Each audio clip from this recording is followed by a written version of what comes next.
Peter wakes up in the darkness in an empty bed. He's knocked the sheets off again, and he lies there naked, imagining that he has been prepared for surgery. He doesn't know what they can do for him, but he needs someone to do something. But even in dream and imagination, the doctors never come. Finally, fully awake, he remembers he is in Clarice's bed.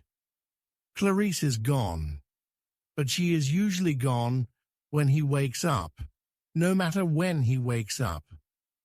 Every night she ventures out across the seas of trash and ruin that surround the old warehouses, staying away for hours and sometimes all night, eventually dragging back old tires, obsolete electronics, broken umbrellas, someone's torn clothing, unidentifiable bits of fire-blasted metal, whatever might interest her for whatever reason. Sometimes she brings back something for him, an old knife blade, a twisted bit of wreckage, and the remains of an accident. Of course, these items aren't really for him. They're for him to look at and to report on what he sees, the wear and the corruption along the edges, the occult blood, and the microscopic bits of flesh, the hidden evidence of reality's decay, which his human eyes should be unable to see, but which do. For this is his talent, his secret advantage, which is really no advantage at all. And he doesn't delude himself on this point. It's the only reason Clarice is interested in him, his eye for degeneration. But still, she has chosen him. After years of existing alone, someone has chosen him, and in doing so, has allowed him to feel what he imagines other people must feel. She's using you, you know? She's the kind uses you up and then throws you away. I'm not sure for what. You ain't that pretty.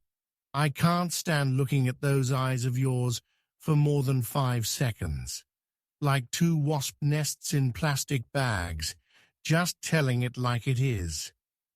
That was Billy, who mined the piles of trash several streets over at the lower end of Maine. Billy had advice for everyone on any subject. Peter, who has no advice, always listened, even though these things were not news to him. Where Clarice is concerned, he entertains no illusions. He just no longer cares.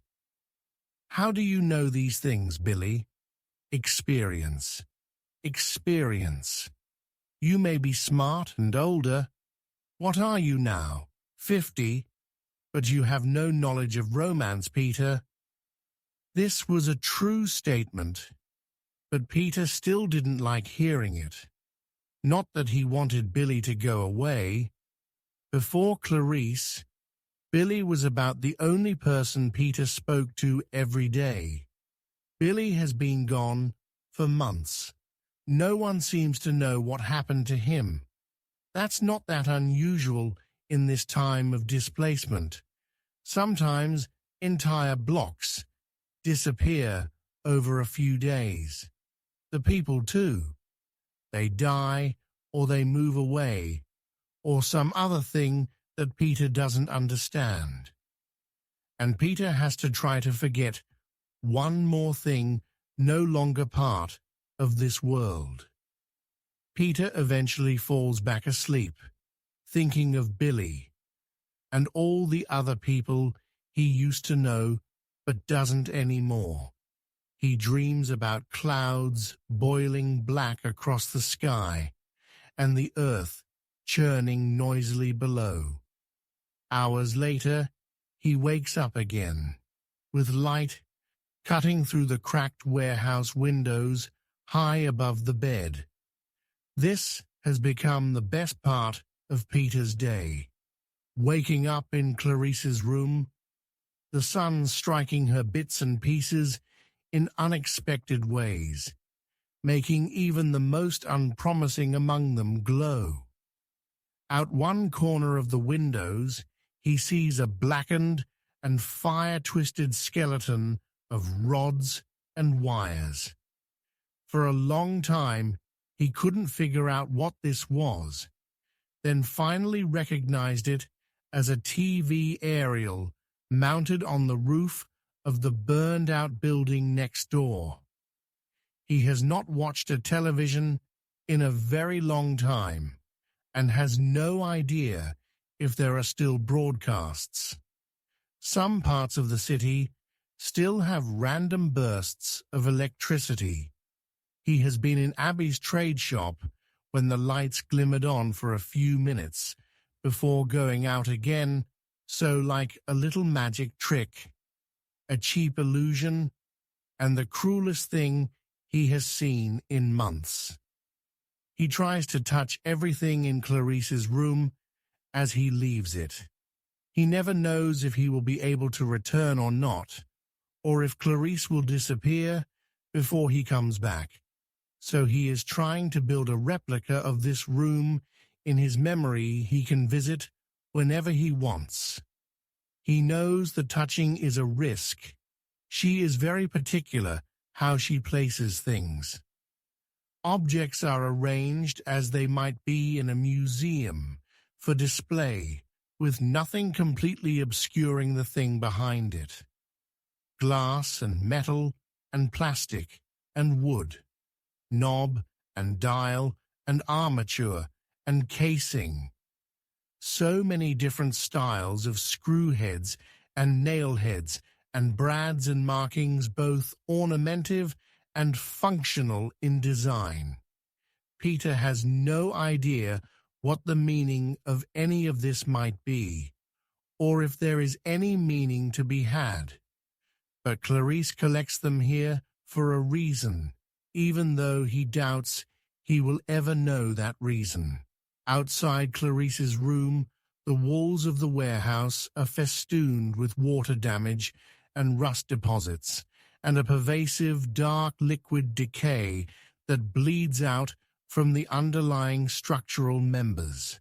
The bedroom used to be an office in a corner of the second floor.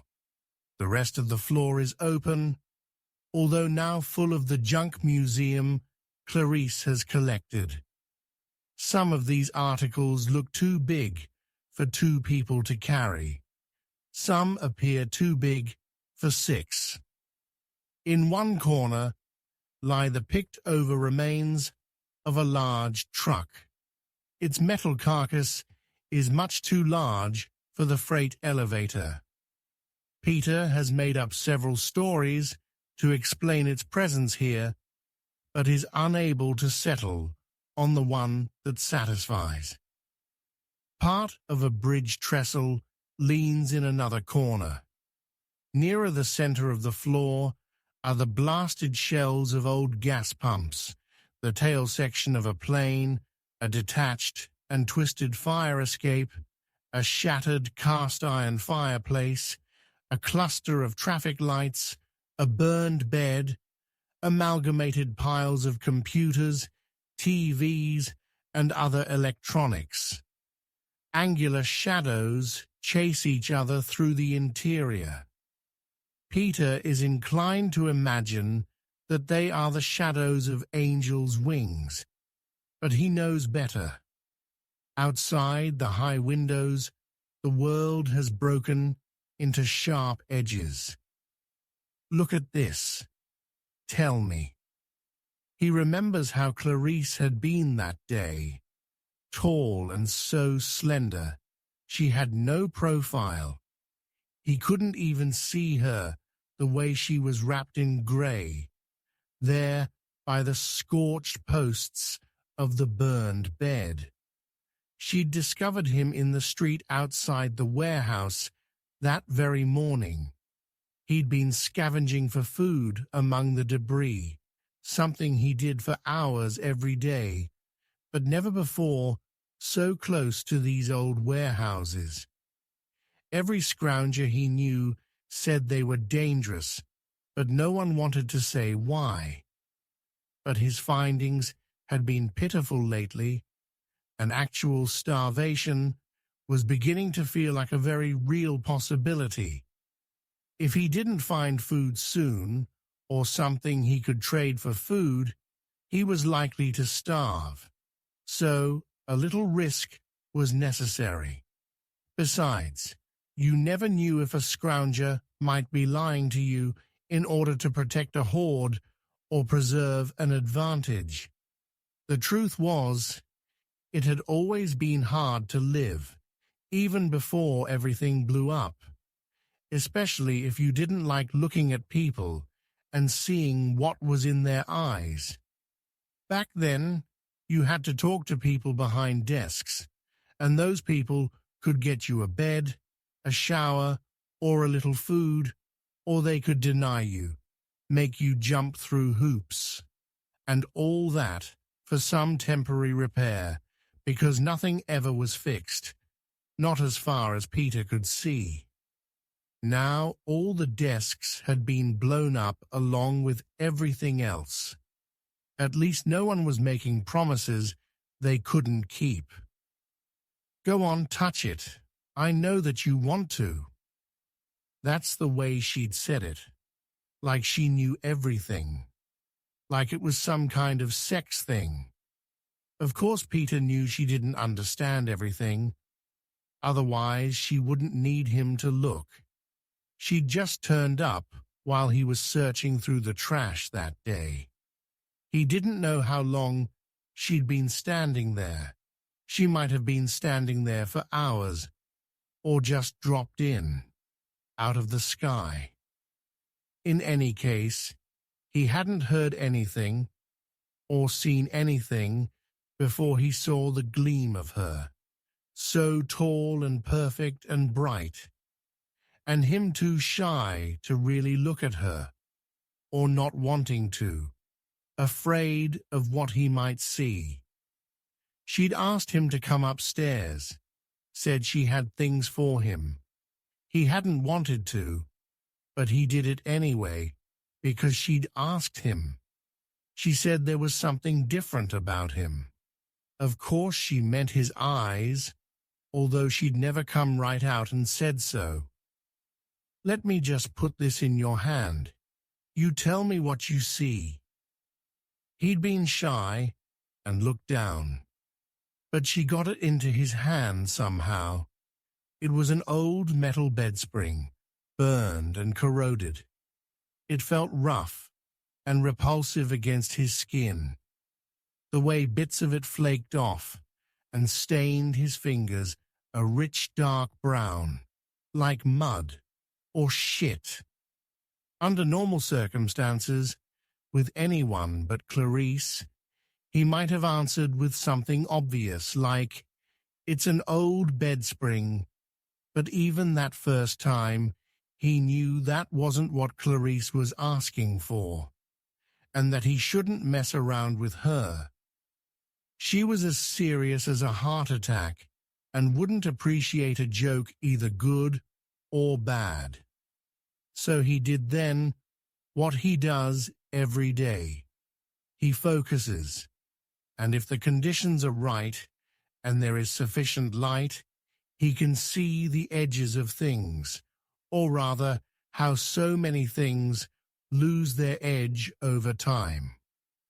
The spring has smoke in it, and fire, and that faint trail of disintegration all things have on them as the world and everything in it dissolves into nothing.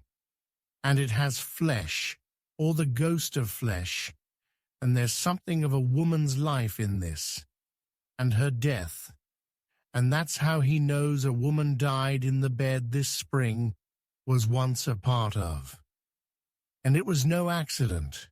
Nothing about this metal spring is accidental. He tells Clarice all this in his stumbling way. The words tumble and roll and drop out of his mouth. and Clarice grows warm, and he loves it when Clarice is warm. And that was when and how she first took him in. He takes the broken stairs down to the first floor of the warehouse, which is impassable. There is so much old stuff, so much destruction jammed into it. There's only a clear path to the front door, which he takes and breaks out into the too bright day.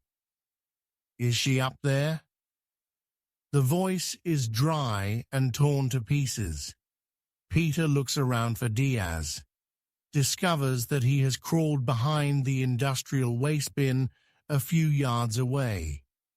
No agency empties that bin anymore, but the contents are always being recycled. Now and then, Clarice adds something she's tired of looking at. Peter wonders if she might get tired of looking at him. Number she's gone. Diaz slides out from behind the bin on his battered creeper board. He owns a wheelchair. Peter has actually seen Diaz in it a couple of times, but he seems to prefer this thing like what a mechanic uses to slide underneath cars, or used to use. There probably still are mechanics somewhere working on cars, but Peter hasn't seen any for a very long time. Diaz is good with the creeper, though. He moves fast as a rat across the broken pavement. Good, we can talk then. And he slides Peter's way. Diaz has many angles to his body, like some broken thing that has fallen out of the sky. Peter is amazed this fallen angel is able to move as well as he does, but it only requires a cursory glance for Peter to know that Diaz isn't long for this world. The tumors decorating Diaz's interior are like a brilliant constellation in Peter's eyes. Diaz hasn't said anything more, and lies there patiently looking up at Peter, as if waiting for the answer to some question. What did you want to talk about? Peter asks. Some of us just wanted to know what she does with you up there every night, if she's keeping you under, what's the word, duress. Some of us, who's still around? I haven't seen anyone in weeks. A few of us still hang on. Excuse me, but I don't think I should be saying who. She's treating you well? You're looking fat. Peter self-consciously pinches one side of his belly, finds a little bit of a roll there. Clarice does feed him well. She always has food. She shares, he says. She's a generous person. Generous or dangerous? I don't feel in any danger. People just fear what they don't understand. It's always been that way. More so now, maybe, with so much taken away. Stuff is still being taken away. People are still disappearing. You know anything about that? She's harmless. She's been good to me. I can't remember the last time anyone was good to me. My folks weren't even good to me. She chose me. Can you imagine? I've never been chosen before. Now I'm getting fat, and people are jealous they weren't chosen, that's all. It's an old story. Diaz spits into the rubble and begins creeping away. You don't see it.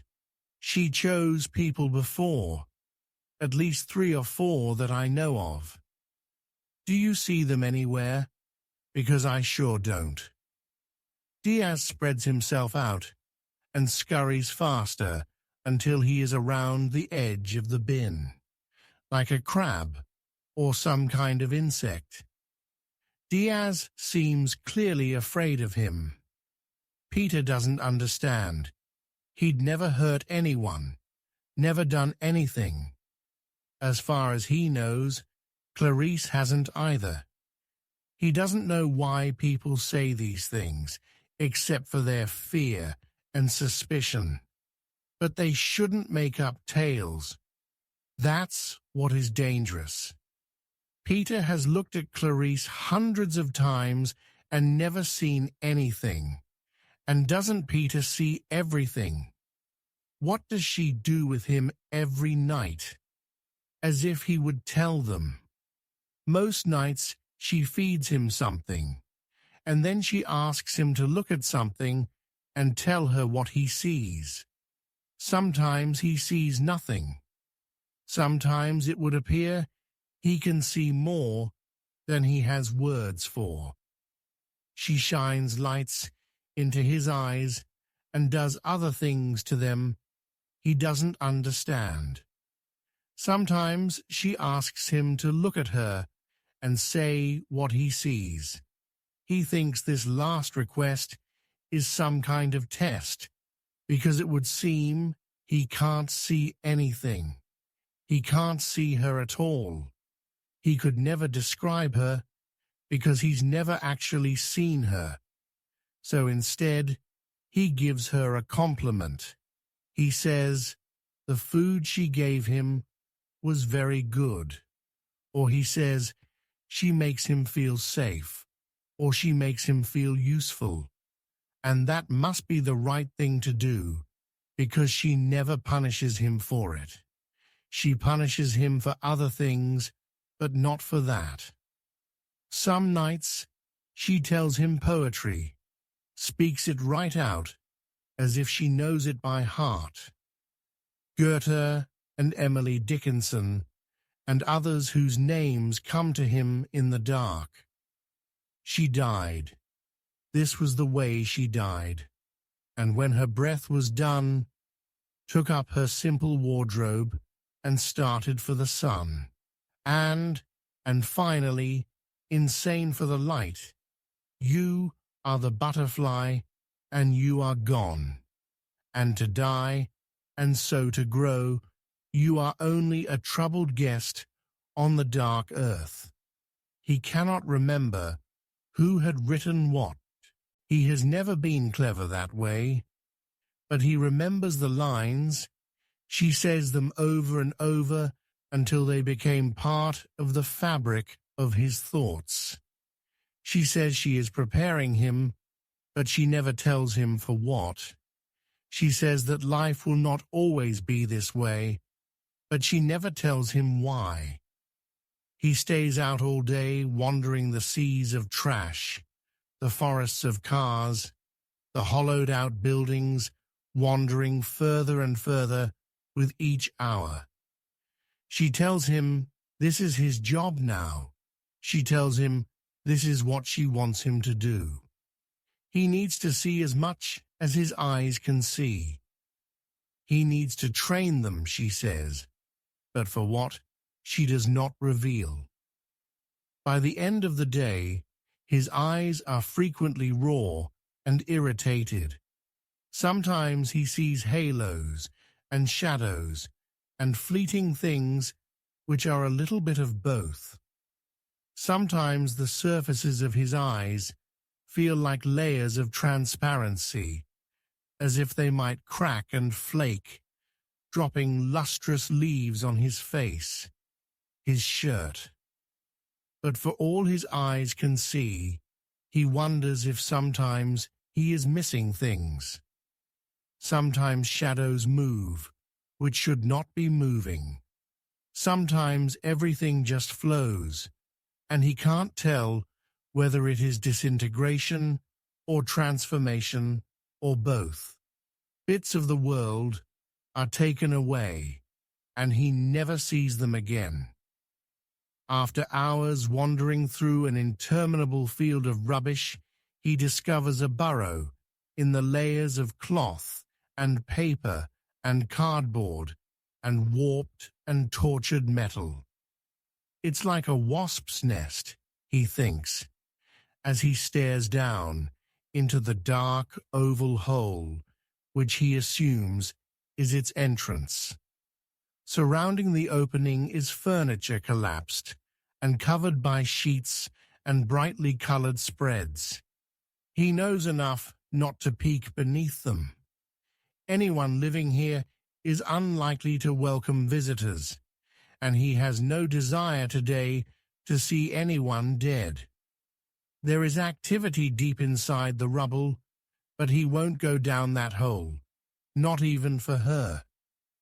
He travels a little beyond, into an area where there are discernible streets and some buildings still standing, so that at least there is some skeletal impression of neighborhoods. He looks for people, and although there is the occasional distant gesture out of the corner of his eye, he finds none. He gazes around at the assorted neglect beneath the late afternoon sun, the greasy patina of a worn-out and exhausted world. He has suspected for some time that he is not in the best of health. He has developed a rash of some sort that has left the flesh on parts of his arms looking like a crumbling mess of old wallpaper, the skin lifting in numerous places, puzzle pieces flaking off into wings and rising in the ash-flecked air. The dark lines between the pieces gape wider, like his despair. He wonders idly if he will still be human if he loses all his skin. The world flutters around the edges. Something beats at his left eye. It might be his eyelid, spasming its objections, or his abused retina beginning to detach. Blindness suddenly seems an actual possibility, and he wonders if Clarice will have nothing to do with him once he cannot see. In the distance, he can see pieces of cloud peeling off and diving, their silver bellies flashing in the sun as the darker parts of them spread open into expansive wings. They drop swiftly into the ground below, sometimes rising up again with struggling figures in their grasp. He tries to follow their flight paths, but there is too much distraction. Here and there, the clouds burst open and curtains of fire rain down, but he is almost convinced that the effect comes from his eyes suddenly seeing through the clouds and witnessing the madness taking place beyond.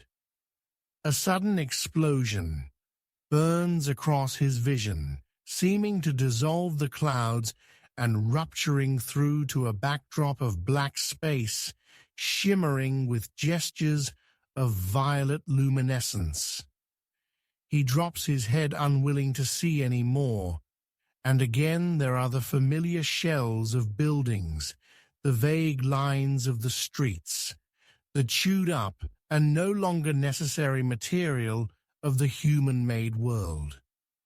A black bird, approximately 6 feet tall, is pushing a grocery cart down the vague passageway between two buildings in front of him. For some reason, he decides the bird is female, although he isn't sure of what type, possibly a raven. The wheels of her cart wobble and squeak, and their nervous activity appears to be infectious because she keeps jerking her head from side to side, almost looking back at him, but not quite, even though her eyes are enormous, like inky globes, and mounted on opposite sides of her head, so she wouldn't have to turn her head that far to see him. She has a long, stiff tail that bobs as she walks, the edge of it kicking up the loose wreckage and spraying it back on him.